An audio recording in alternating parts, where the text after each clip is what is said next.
It's the Veterans Radio Hour.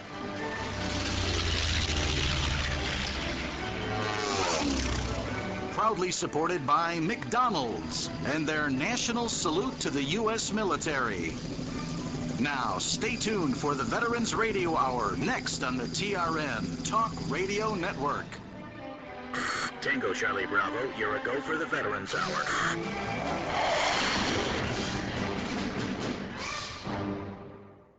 Hi, she'll have a Happy Meal and I'll have the Big Mac. Dad, when will I be old enough for a Big Mac? When you're in college. College. Now, when you register specially marked McDonald's gift certificates at upromise.com, a portion of the value goes into a uPromise account for a child's education. So, the more specially marked gift certificates you buy, the more you'll save for college. I want to be a doctor. Hello, gift certificates. Sign up for free and get the details at upromise.com. We love to see you smile.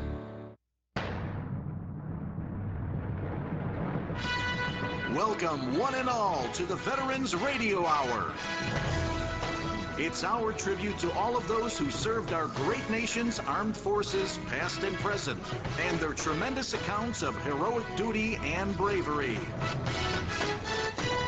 With your host, Brigadier General Dave Grange. And now, coming to you live from our Veterans Center studio, here is General Dave. Good evening. Tonight, 10 November 2002, is the evening before Veterans Day. And those that have listened to our show know our program is offered to give thanks to our veterans for the blessings of liberty that they have bestowed upon us. Veterans Day recognizes the hardships and sacrifices demanded from and faithfully accepted by millions of men and women who defend our land in war and peace. Tonight's show will highlight sacrifice and duty through the stories and discussions of our selection of guests tonight. All veterans. Some of them in the audience tonight we have with us. We have Don McCormick, 3rd Ranger Battalion, Hank Zierakowski, 2nd Rangers, Harold Lacrosse, 2nd Rangers, Roy Dolgus, 196th Brigade, John Hogan, 518th AAA Gun Battalion in Pacific, and Dennis Winters, 3rd Air Cav Battalion, just to name a few. Also, our special guest tonight is Al Lynch, Congressional Medal of Honor recipient. Tom Corey, President of the Vietnam Veterans of America.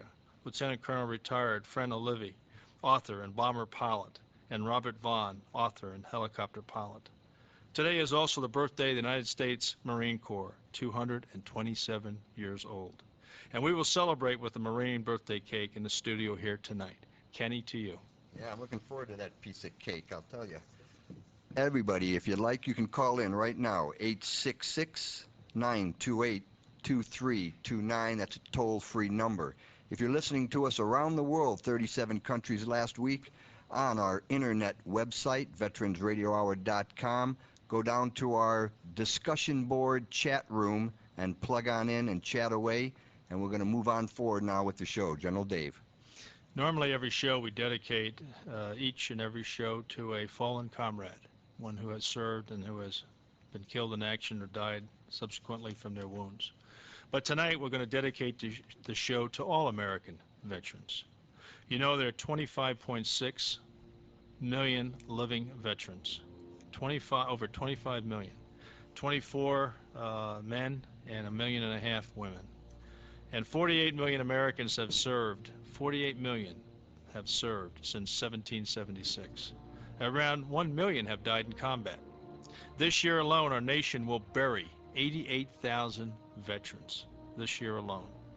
And the largest number of living veterans serving right now is from the Vietnam, or left from service, is the Vietnam War veterans at 8.2 million. Veterans make up the majority of all men of ages 65 to 85 in the United States of America. From Omaha Beach to the Chosin Reservoir, from the Ashaw Valley to Mogadishu, from Desert Storm to Afghanistan. We must remember that tomorrow is November 11th, Veterans Day, as we recognize it today, signed by President Eisenhower in 1954, because in 1918 it was known as Armistice Day. So today we call it Veterans Day, enacted by Congress on June 4th, 1926. Originally, this day was set aside for veterans of World War I. Now, November 11th is a day to honor all American veterans of all wars. And just for those from the state of Illinois, just so you know that Illinois itself has over 1 million veterans alone. That's a lot for one state. And so this leads into our quote today. And we'll get to that in just a moment. Here's today's military quote of the day, brought to you with support from retired Lieutenant Colonel Dan Bogievich. The willingness with which our young people are likely to serve in any war, no matter how justified, shall be directly proportional as to how they perceive the veterans of earlier wars were treated and appreciated by their nation. Okay, we're going to go back to our guests now, our special guest in the studio. We have three in the studio with us. We have Robert Vaughn, author of Touch the Face of God, his most recent book. He also wrote Andersonville, which a TV miniseries was made after, and Valkyrie Mandate, which was nominated for a Pulitzer Prize. Robert was inducted into the Writers Hall of Fame in 1998. He's a retired Army warrant officer, helicopter pilot. He's had 3 tours in Vietnam, was awarded the Distinguished Flying Cross, and recipient of a Purple Heart. Tom Corey is on the telephone with us. He joins us tonight. He's the president of the Vietnam Veterans of America. He's an Army draftee from 1967. He was in the 1st Cavalry Division, wounded in combat, currently quadriplegic from that action. We have in studio with us Lieutenant Colonel retired Fred Olivey, author, Decision at Nagasaki and Mission That Almost Failed. He was a co-pilot on a B-29 Boxcar that dropped the second atomic bomb on Nagasaki, Japan, 9 August 1945. He was also awarded the Distinguished Flying Cross. And then again, for the second time with us, we're honored to have Al Lynch, Congressional Medal of Honor recipient. He's a Veterans Policy Advisor for the Attorney General of the state of Illinois. So we'll go right into with our guest here tonight. And I would first like to ask Robert Vaughn about his most recent book that he wrote, Touch the Face of God. Robert, could you tell the audience the purpose of that book and really how it's tied to the story about a young pilot in World War II? I have long been interested and fascinated with World War II as a historical study. And I met a man who had been a B-17 pilot during World War II. He had flown 35 missions by the time he was 22 years old. And he kept a mission diary. And he made that mission diary available to me. And I was so intrigued by the diary that I developed this novel. And it is a novel. It's not a story about him. But it is a novel that uses his diary as the matrix around which the story is constructed. Yeah, it's the book. Robert has the book in here tonight, and it looks like a fascinating book. And he's published, I believe, what, over 25? 250. I'm sorry, 250 publications, and he's been writing for quite a while, recognized in several different audiences. And so we're happy to be with him tonight. So anyone that wants to send in over email or call in, ask a question about any of Robert's writings that you know about, whether it be the Touch the Face of God from World War II or some of his other stuff, please do so. I'd like to go now for a moment to Tom Corey, President of the Vietnam Veterans of America. Tom, are you with us, sir? I am. Good evening. Thank you for joining us. There's a lot of stuff going on. I know in Washington, as an example, this weekend. In fact, I'm a member of the Vietnam Memorial Fund with Jan Scruggs, corporate counsel, and I know there's a lot going on there. And because most of our listeners actually are Vietnam veterans, I'd like to ask you if you'd like to pass on a word to your fellow Vietnam veterans about tomorrow. Well, thank you. Tomorrow, Vietnam Veterans America is sponsoring referring to as the March to Remember, and we're going to be marching down Constitution Avenue tomorrow morning from 7th Street down to the Vietnam Veterans Memorial. We're going to, again, march to remember those who served and those who returned and are still suffering from things as a result of their service, whether it be Agent Orange or Gulf War illness or anything. We've invited all veterans to join us in the march. We have over 65 units that are related to military service that have responded and are planning on marching with us tomorrow, besides all those from different states. And I'll be out front with General Hal Moore and some others in the 1st Cav Color Guard after our Vietnam Veterans America Color Guard.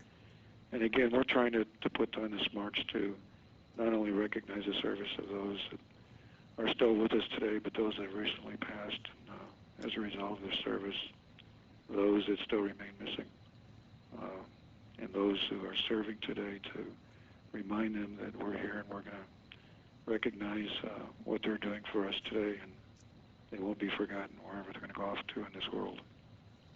Yeah, I'm glad to hear you also have, I think Joe Galloway's going with Hal Moore as well. Absolutely, he'll Yeah. be with us too. That's great. They'll be with us next week here, and one in the studio, one on a telephone, to talk about we were soldiers that fight in Vietnam with the 1st Cav.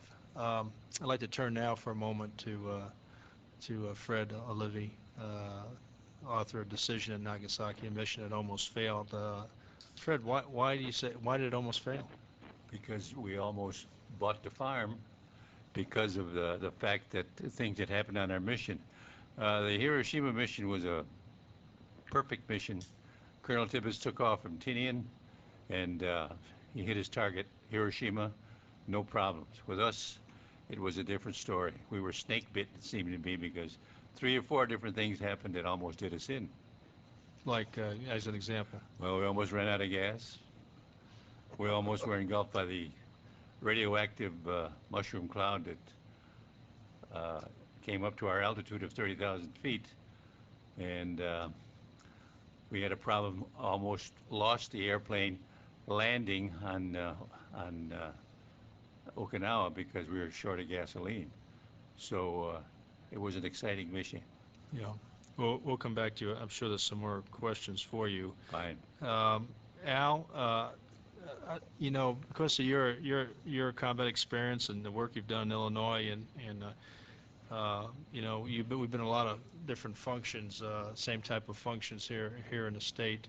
What I'd like to ask you is, if you could relate to me some, as a veteran, as an American veteran, an experience that's dear to your heart from your service to your nation.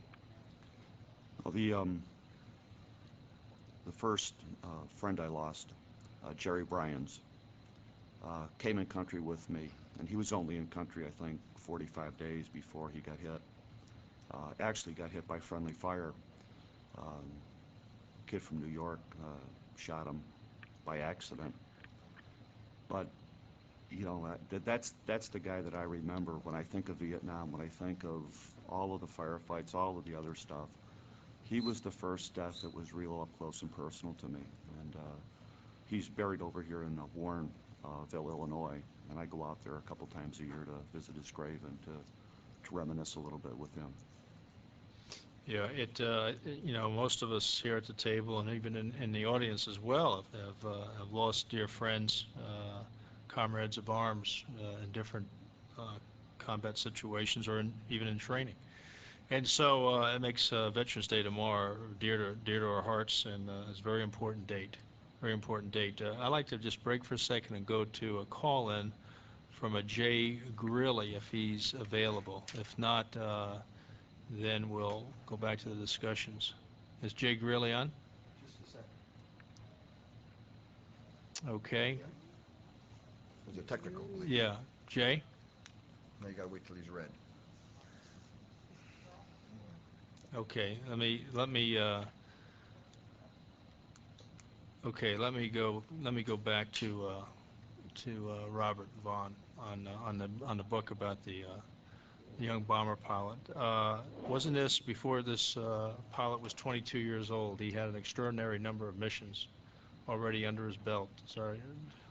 Yeah, when he arrived, they were only supposed to do 25 missions, and he got to about mission 19, and then they said that anyone who had done 20 or more would be able to complete 25 missions and return, but anyone less than 20 would have to go 35 missions.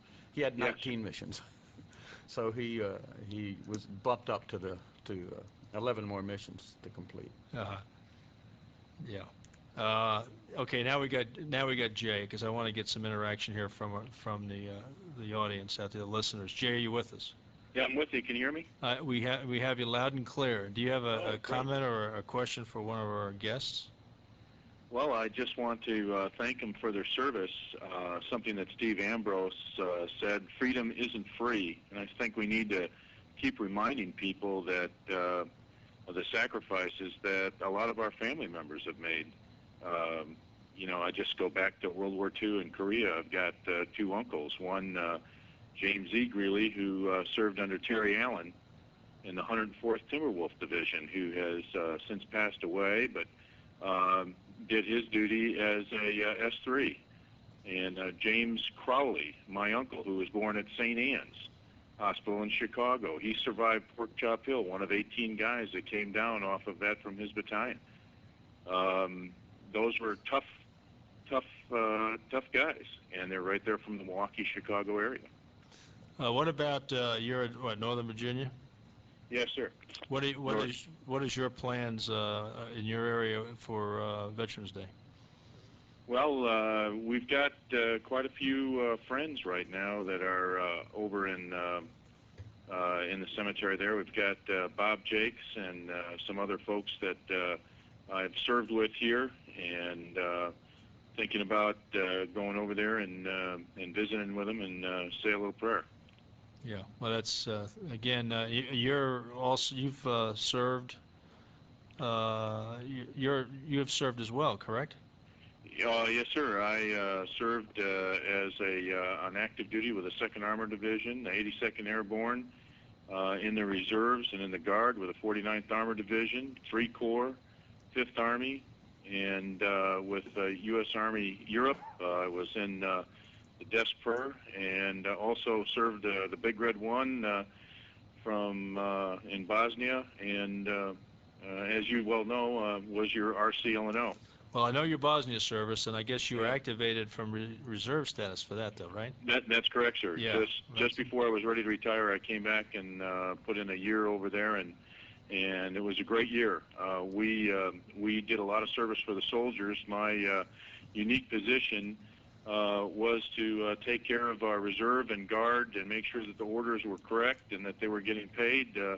When we first got there, we had something like 3,500 reserve and guard soldiers with the wrong orders, and we got that fixed. And then we went out, and I wanted to mention that Ken Bird is now working with us on the civilian side. He was our Tuzla airfield commander. He provided me all of my escort service. I used all of his SPs and put about 42,000 miles in each one of his vehicles, going around making sure we had the mail and the food, and to the Polish battalion. We used to make Coke runs down there, and we would take the nurses down to check folks out. So we did a lot of good stuff, and we made sure it all happened. It was really great under Colonel Marich and Colonel Robinson. Well, Jay, thank you for your service. We appreciate it immensely. Thank you, sir. All right, good night to you. Okay, I'd like to turn to Tom Corey on the line with us and get Tom's most memorable experience when he served the armed forces. Tom? Well, there's a lot of them, and I had the opportunity to go over to the 1st Cav Union last night, and ran into some guys that were there the day that I was wounded.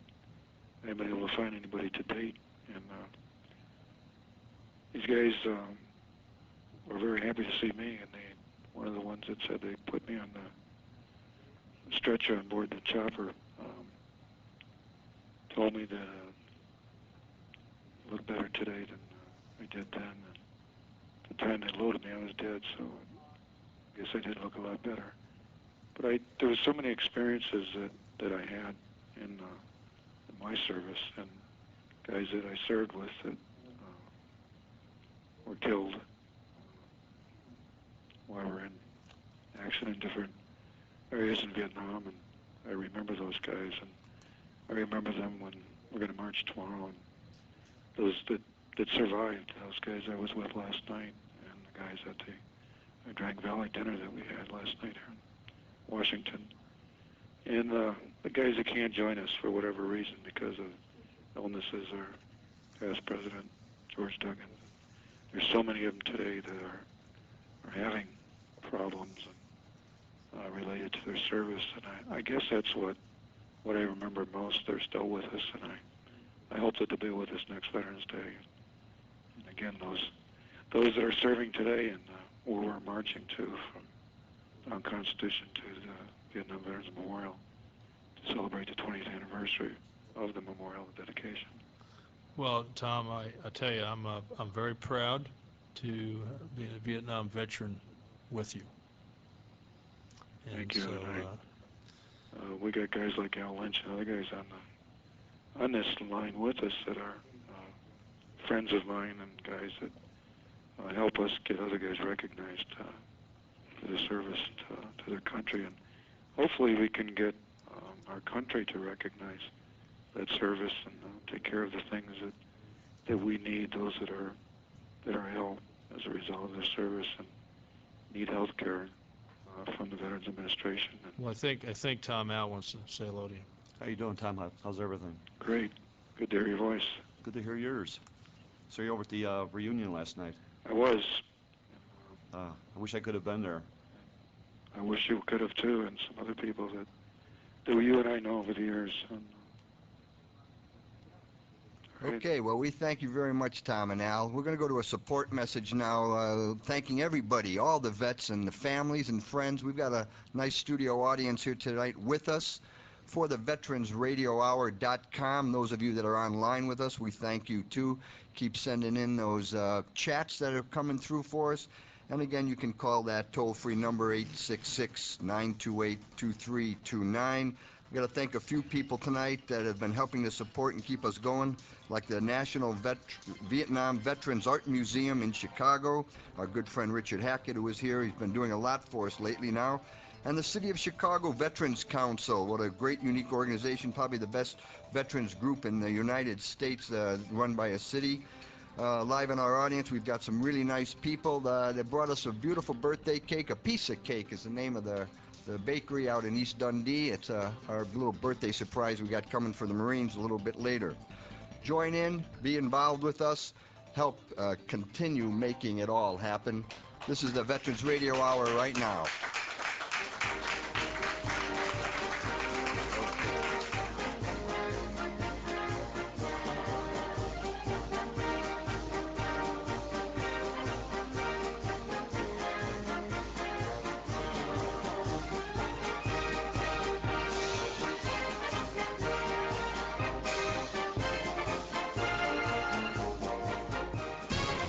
At ease, soldier. The Veterans Hour with General Dave will settle in again after a short break on the Talk Radio Network.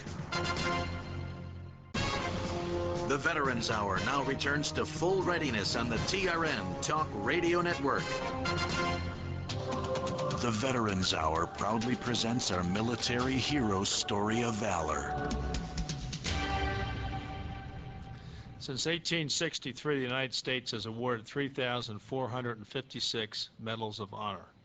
Only 147 of those recipients are alive today, as of this month, November. Tonight, our hero is going to be one of our guests in the audience, Al Lynch, Sergeant, 1st Cavalry Division, Valor on December 1967, Vietnam.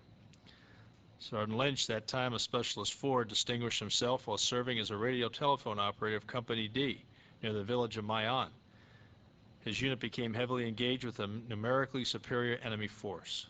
Observing 3 wounded comrades lying exposed to enemy fire, Sergeant Lynch dashed across 50 meters of open ground through a withering hail of enemy fire to administer aid.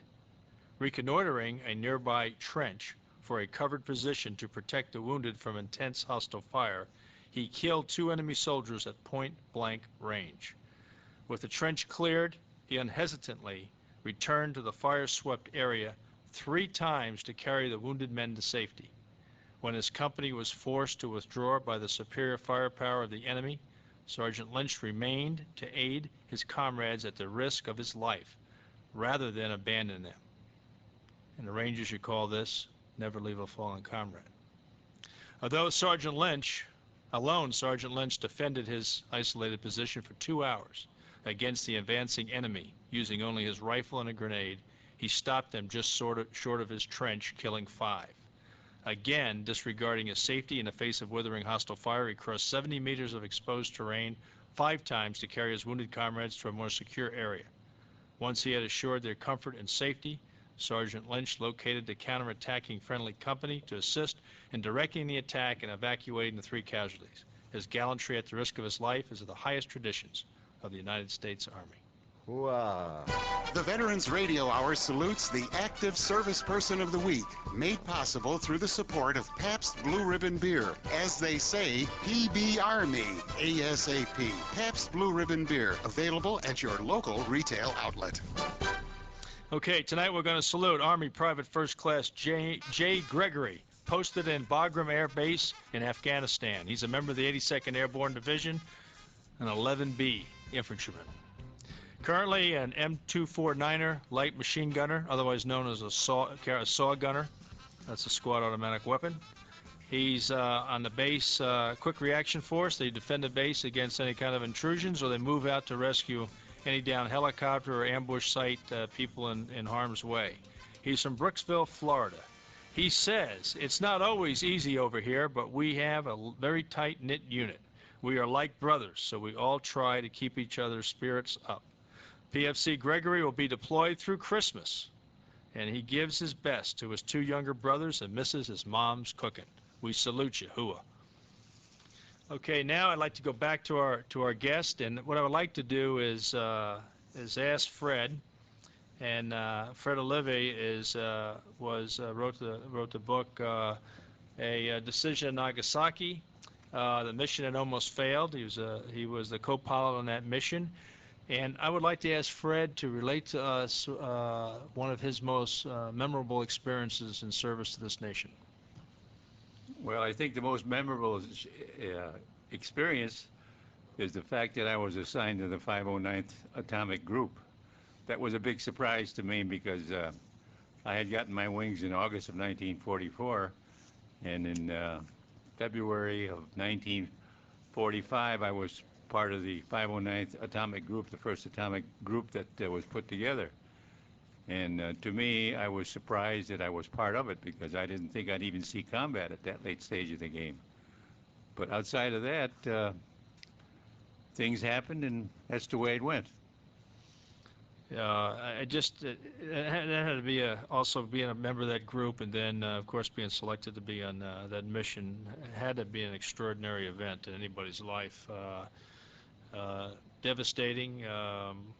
It's terrible that we had to do something like that to cause that many people to lose their life. However, it did end the war, and many say saved many more lives because of that action. It saved a lot more American lives, not even counting Japanese lives, of course.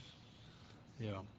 I'd like to turn to Robert Vaughn again with us tonight. And as we said earlier, he's an author of over 250 books. His last one, Touch the Face of God.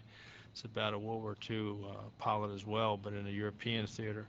But he, Robert was also a helicopter pilot, Vietnam veteran, and he also you wrote a book about helicopter pilots, did you not, as well?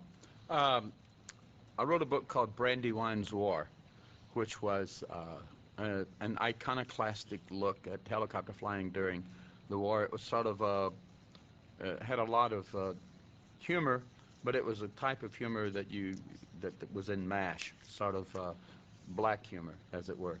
But it told it from the perspective of warrant officers. So all of your listeners out there who are warrants, and especially rotary wing warrants, some of you, if you're non-vets, may remember this book. And even if you're not, this is a book that told the story from the warrant officer's perspective, and you don't often get a warrant officer's perspective in fiction. In movies, You rarely see a warrant officer in a movie, but I promise you there are warrant officers in the military. Well, having been a flight platoon commander, believe it or not, I used to fly helicopters at one time. I'm quite antiquated at that skill. But, of course, most of your force is made up of warrant officers. Right. And they're really the guys that know how to fly, and they just kind of carry the officers along in most cases. So understand that, and a recommended read to anybody that is interested in warrant officers, helicopter pilots in Vietnam, which is still quite dependent upon today's Army. I'd like to turn now to another in-audience guest. I mentioned him earlier. It's a 3rd Ranger Battalion veteran, World War II, Don McCormick. And Don, like I said, was the 3rd Rangers, and they fought in places like Anzio and in Italy, and some other and also in some other places during World War II.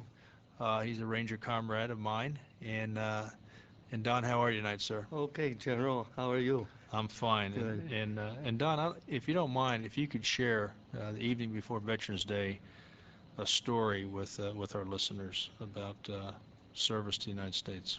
Well, I'd like to go back to the time at Anzio Beachhead, where we were assigned to take command of Casterna, town of Casterna, that was controlling 2 highways, the casino. And we infiltrated all night and got there early in the morning, and we walked right into a trap where the Hermann Göring Armored Infantry Division pulled in 2 days before that our intelligence didn't know about. And we fought all day until about 1 o'clock, then I gave up, and because out of ammunition and everything. And then I was transported back to Rome. We walked around the Colosseum for propaganda purposes. And I'd like to give a lot of thanks to those over 300 Rangers that gave their life that day to help keep us all free today. It's we did a good job. We did our job right, and I think they deserve the power of applause for everybody to give that their thanks for giving their life for our country. Well, thank you very much. We appreciate it, Don, and I'm proud to be a fellow Ranger with you. I'd like to go back to Robert just for a moment. Robert, you've how about a story that you'd like to share, either solemn, humorous, whatever, of your service to the nation? Well, my job primarily was, if a helicopter would go down, I was a recovery officer, and we would put a crew on the ground. They would rig the helicopter to sling load it back. We would then call in a Chinook to pick it up and take it back. Our motto was, you crash and call, we dash and haul.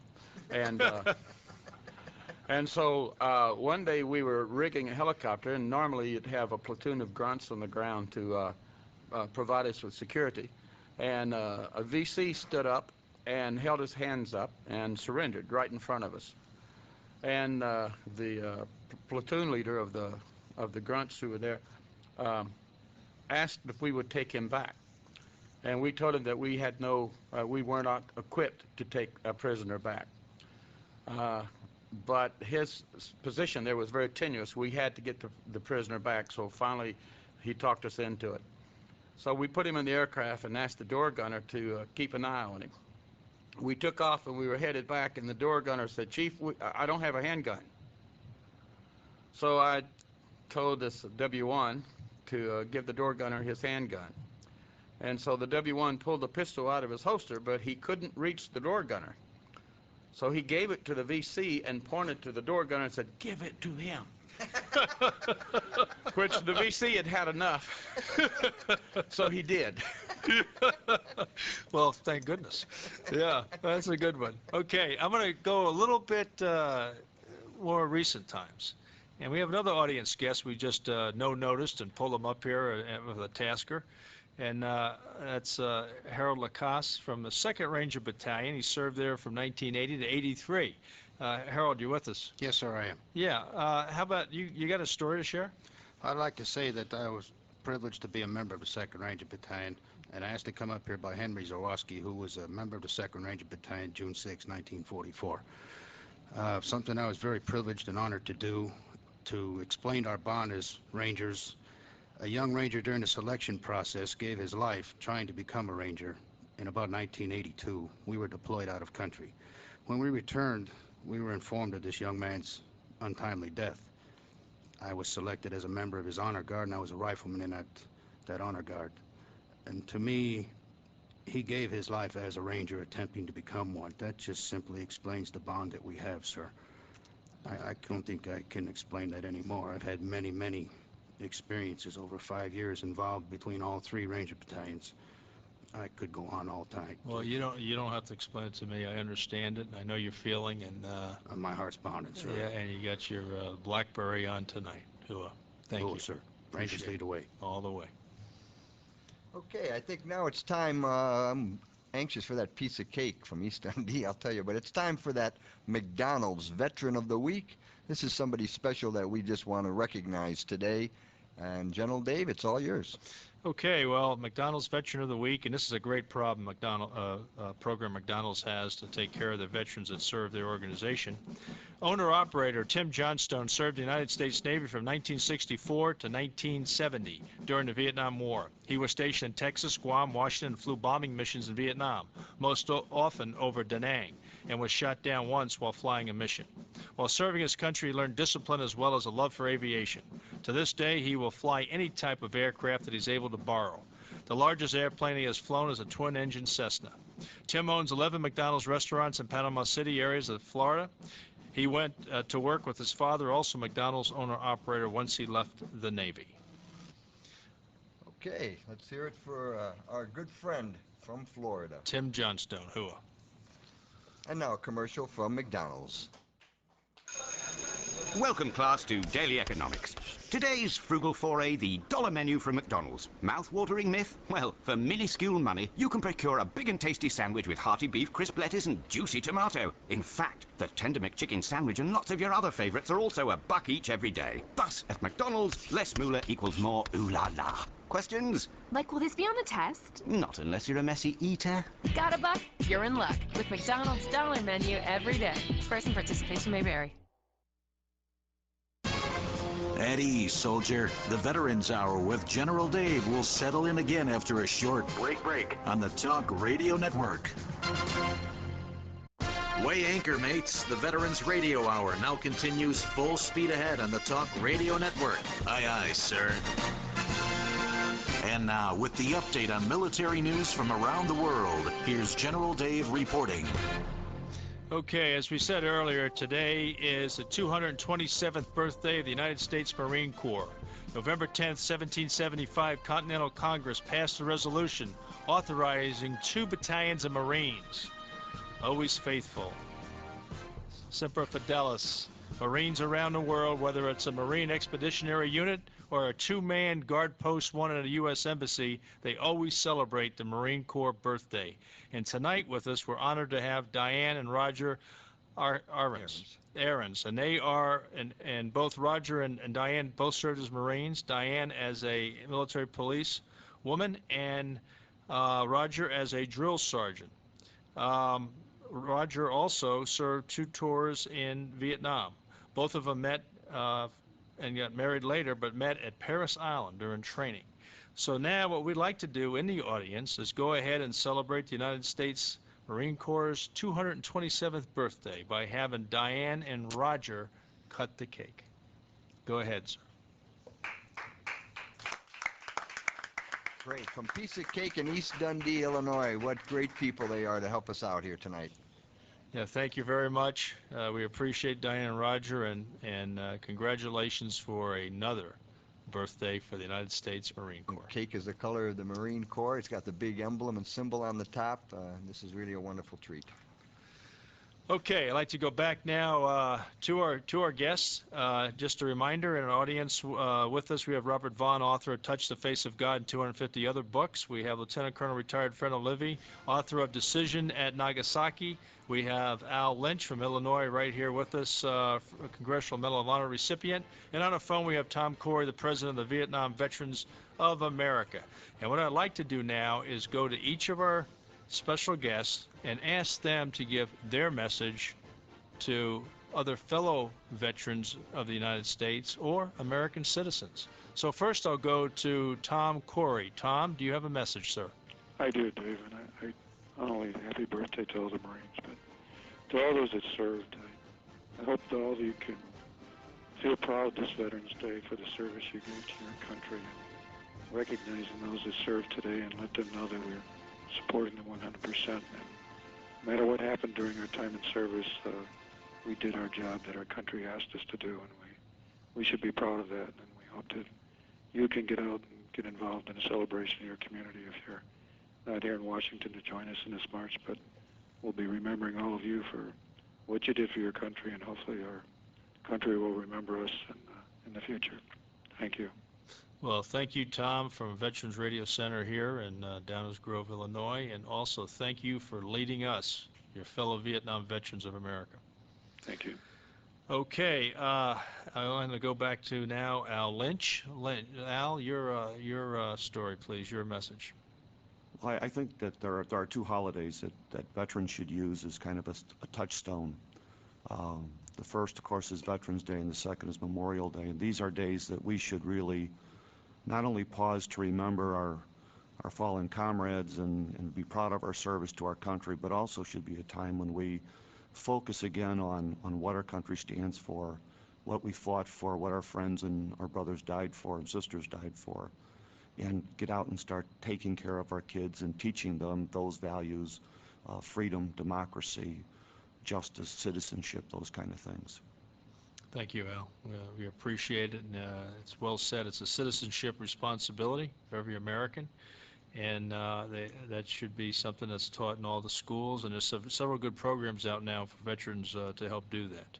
I'd like to turn now to Lieutenant Colonel retired Fred Olivey for his comments. Sir? Yeah, I'd like to salute the veterans, of course. I have to say I have to take my hat off to the infantrymen because their type of living or fighting was a lot different than mine.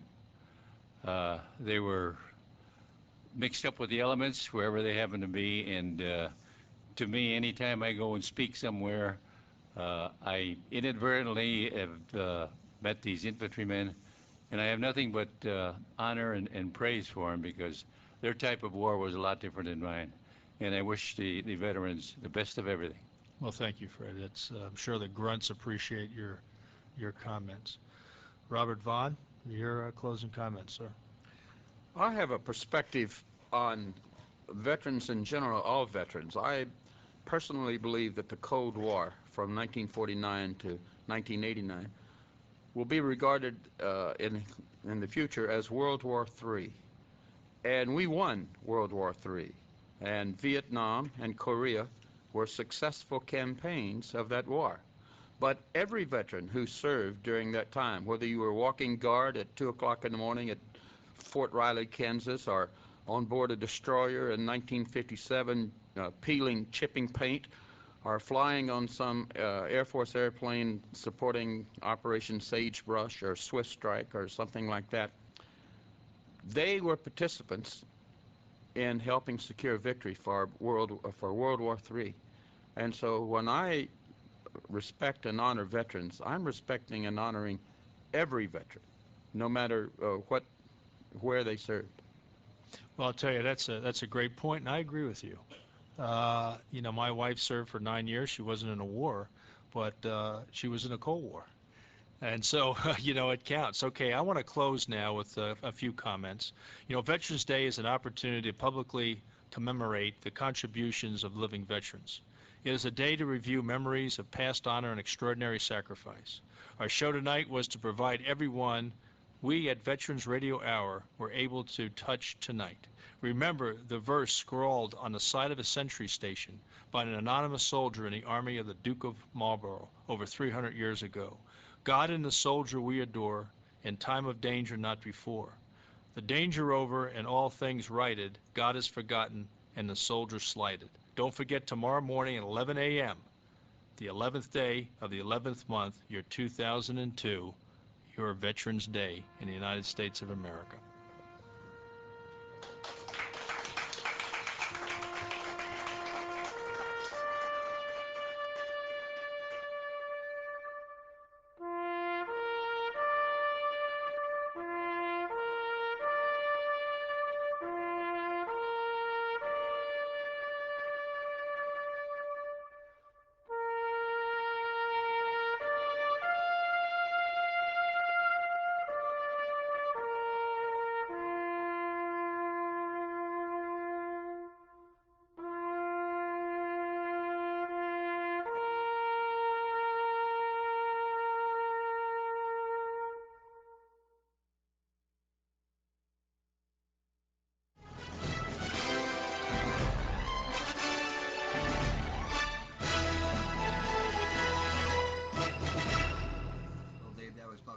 best way we've ended any of our shows. We've been in contact with a lot of different people over these last and first 10 shows. These last few weeks have meant a lot. It's real interesting to hear the stories and the perspective that all of you have been able to give tonight, and maybe now we could expand a little bit further. We're going to be live now for the next 15 minutes just straight on the internet. The radio stations have now turned off, but the internet is still running live for us.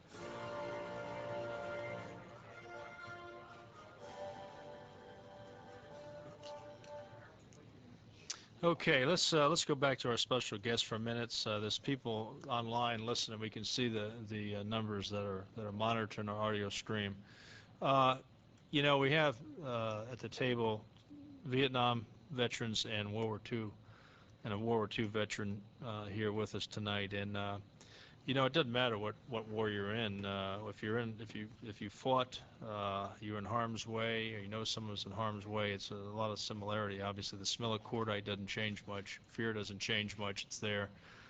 And so, you know, Al, you know, what I like to do is just talk a little bit about what we're doing here in Illinois, Chicago area, because you know, it represents one of the bigger cities in the United States of America, and what we do in Illinois is probably very similar to what people do in L.A. or New York or wherever, Atlanta, wherever it may be. What's going on in Illinois right now for veterans in Chicago area? Well, you know, tomorrow there'll be the Veterans Day ceremonies at the Daly Center. The Vietnam Veterans, National Vietnam Veterans Art Museum is presenting Alderman Jim Balser with their Man of the Year award. And around the city, there'll be, of course, the parades and ceremonies out in Rockford tomorrow night.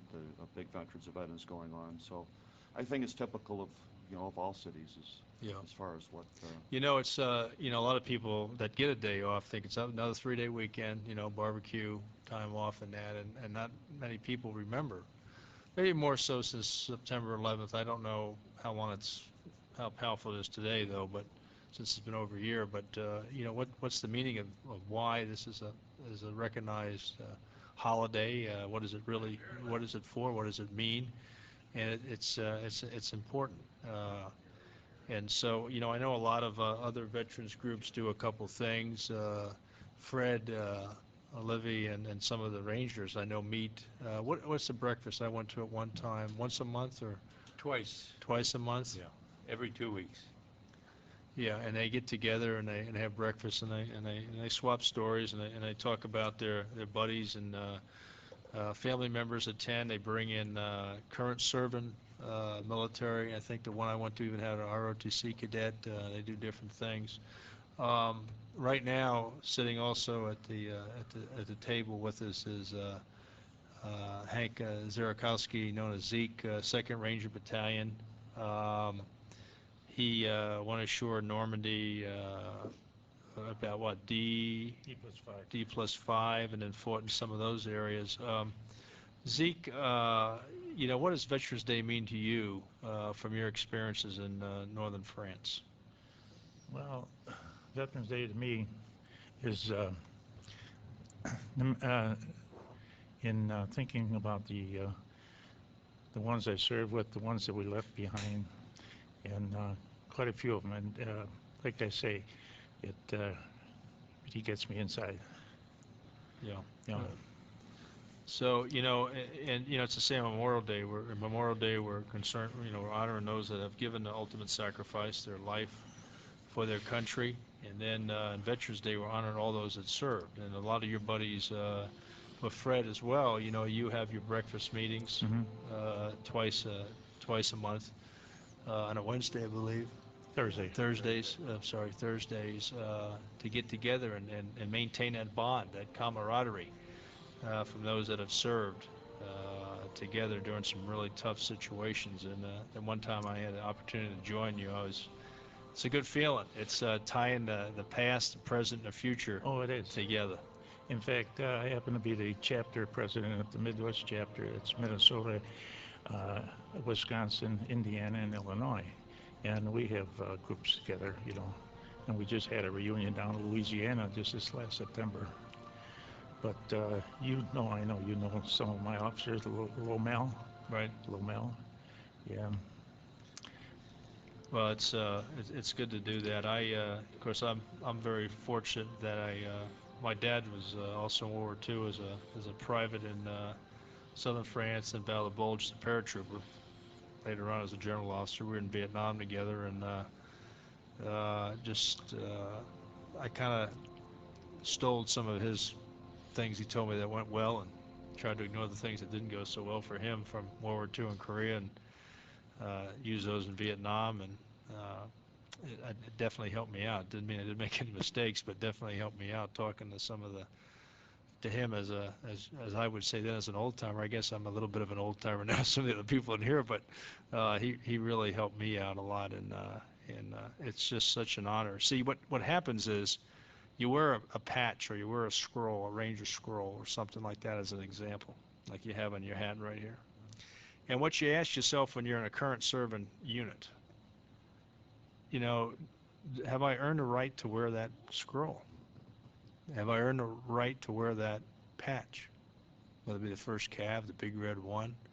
And so you have no choice but to meet the standard. You can't just not do well. You have to do well, because you're living a legacy of those like the members or special guests in here tonight that came before you. You have no choice but to excel and set the standard. And so it's a very powerful relationship.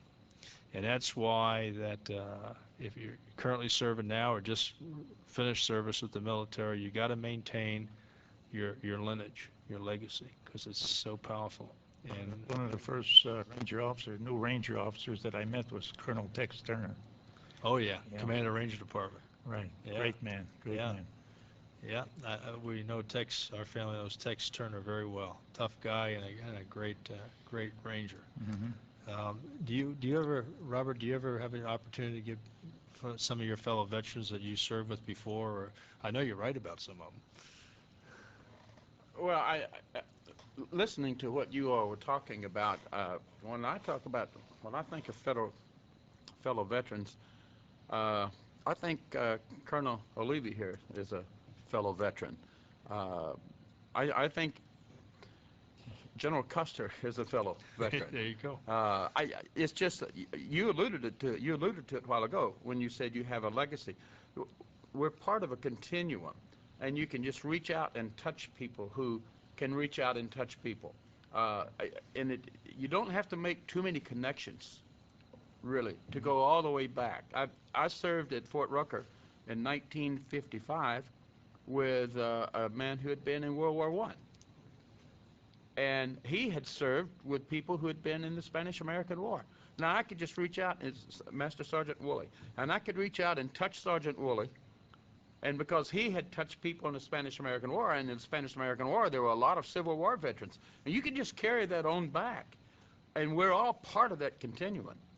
And so when I'm with anyone who has ever served, I'm with my fellow veterans, and I'm with my brothers. There you go, brothers of arms. Great. Roy, you with us, buddy? Yes, sir. Okay, Roy is quite involved with veterans in the Chicago area. Do you have anything you'd like to share with us, sir? Yes. Tomorrow is a special day, obviously, for all veterans, and it's not just tomorrow, but we've been going to ceremonies now for a week and a half, and I'm happy to see that the community is taking an active role in setting up a lot of these ceremonies for veterans. Like today, I was at the cemetery. We had a beautiful ceremony there today in the morning, and tomorrow we have some at Daly Plaza at 9:30, and then one at the Vietnam Veterans Art Museum at 12 o'clock. And then a group of us, all friends, we're all going to go after our ceremonies. We're all going to meet for lunch and talk war stories, talk about our friends that we've lost, and it's going to end up being a nice day. Yeah, okay. Well, thanks for sharing that with us. And I guess in small towns and big towns and metropolitan areas all across America, things will happen tomorrow, and I hope so. And because of what you just said, Roy, I want to There's an email from Tom Rendell, and I want to read what he says to us. It says, ask Dave Grange to mention that this Veterans Day is special, since it's a little over a year since the latest war began, and unfortunately now, many have joined those of us, our civilians have joined us in uniform as veterans too. Many of our unsung heroes in this war will come from the civilian ranks. Many already have. Quite true. You know, Illinois, up to just a little while ago, had more citizen soldiers mobilized than any state in the United States. California now is the lead, but it was Illinois just up until a few months ago on the numbers. And you know, you're going to start seeing signs, I'm afraid, of the mobilization of National Guard and Reserves in bigger numbers coming up soon, with possible war on the horizon. Even if Iraq doesn't go down, which I think it will, but if it doesn't, just the war against terrorist organizations, the pressure is going to continue. And I think we have to keep the momentum up, because they're going to come after us if we don't. But you're going to see a lot of National Guard and Reserves mobilized, because the military is so small right now, the way we're spread around the world. It's an amazing commitment. General, I'd like to give you a little funny story here, if I may. Oh, please. Major Sweeney was my pilot on the boxcar mission to Nagasaki. Well, the scientists used to brief us and keep us well aware of what we were getting mixed up with, and they told us the good things and the bad things about flying atomic material around. Well, they briefed us one day and they said that because we were around the atomic material, there's a possibility we could become sterile. Well, I was only 23 years old and it didn't make any difference to me. But being the youngest fella in the squadron, there were older fellas that were pilots, of course, and they were concerned. And the kicker is that my pilot, Major Sweeney, went home and he had 10 kids. So that blew that theory all to hell. For sure. Yeah. Okay, we got about 5 more minutes with our online guest. Zeke, anything else you'd like to share with us? One is serious but comical. We were at the Battle of 400 in Bergstein, Germany. It was the deepest penetration in Germany at the time. Well, we were carrying the wounded off the hill, and the hill was, they had fir trees, and they were hit by the shrapnel and cut off. So we're carrying this one fella down the hill. His name was Dix, and 4 of us each had a hand on the litter. And as we're going down a steep hill, one of the fellows, my foxhole buddy in front of me, he slips, lets the handle go, and poor Dix goes rolling down the hill and swearing at us, get my helmet, this and that, and he was really banged up. We get to the bottom of the hill, we put him up on the litter, and we start running across this opening to the church. And my foxhole buddy said, hey, can we stop? I want to change hands. And I said, run, you son of a buck, run. Well, anyway, I got wounded on the 20th of December. This was December 7th. And I was in a hospital in England, and somebody said, there's a ranger down there. He said, why don't you go visit him? So I went over there, and this fellow was laying in a bed with the sides up, and I said, where'd you get hit? He says, Bergstein. I said, well, that was bad. And he says, yeah. He said, these guys carrying me down the hill. He said, they dropped me. I said, I just laughed. He said, what are you laughing about? I said, that was one of the guys. Yeah, that's a good one. Hey, you know, Robert, I was curious. What all did you fly? What aircraft? Well, basically in Vietnam, I just flew the UH-1D because that was what my crew, recovery crew, was in. Right. But I started talking about the aircraft I flew one time to a young warrant that I met when I was signing books at Fort Campbell, and every aircraft I mentioned, he would say something like, yeah, I saw that in the museum. Yeah, I saw that one in the museum. So like H-19s, you know, H-25s, H-21s. Yeah, you were flying for a while. So yeah, and I want to share something very quickly that General Beadle Smith did. Not that I saw him do it, but Right. I mean, it's just something that he did when he was dedicating the cemetery in France after World War II. And they had all the dignitaries and VIPs and press and visitors, and they had the chairs all set out, and it was at the cemetery, and they had the podium.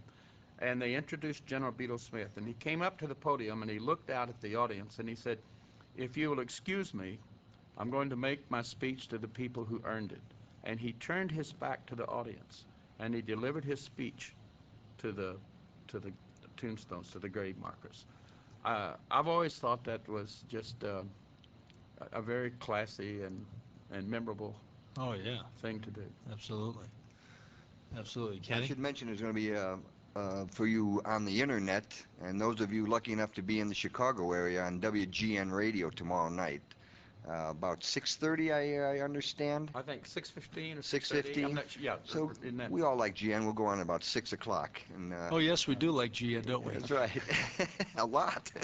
and if you don't happen to, have GN in your town, those of you who are listening to us on the internet, you can, of course, download WGN also on the internet and listen I'll there. be on in Dallas, Albuquerque, San Francisco, Denver, Long Island, and someplace up in New England. I can't remember where also tomorrow. Oh, tomorrow, because the GN's going to shoot No, out. they'll be calling me. Separate ones, right? Yes. Yeah. I can't even go out and eat lunch tomorrow. That's About okay. like every 20 minutes. That's all right. Eating is a privilege, not a requirement. You'll be all right. And are there any book signings in the area, too? No, I don't have any. I just signed one for you. I'm going to sign one for the general, and that'll just about do it for the Chicago trip. Okay. Well, look, again, I want to thank all of you for being together tonight here. It's been a great experience for me, and I appreciate it. It's an honor to have all of you in here. Al again, and Fred, Robert, thanks, and Zeke. It's an honor to be with all you gentlemen. Yeah, it's great. So, again, thank you, and thank you to the audience there that hung on with the audio stream. Next week, we're going to do We Were Soldiers Once. We're going to have Hal Moore on, and Joe Galloway will actually be here in the audience with us, and a few other people that were involved in a movie making, as well as the fight itself, and as well as the book. So, again, thank you very much, and all the way to you. Happy Veterans Day. Hooah.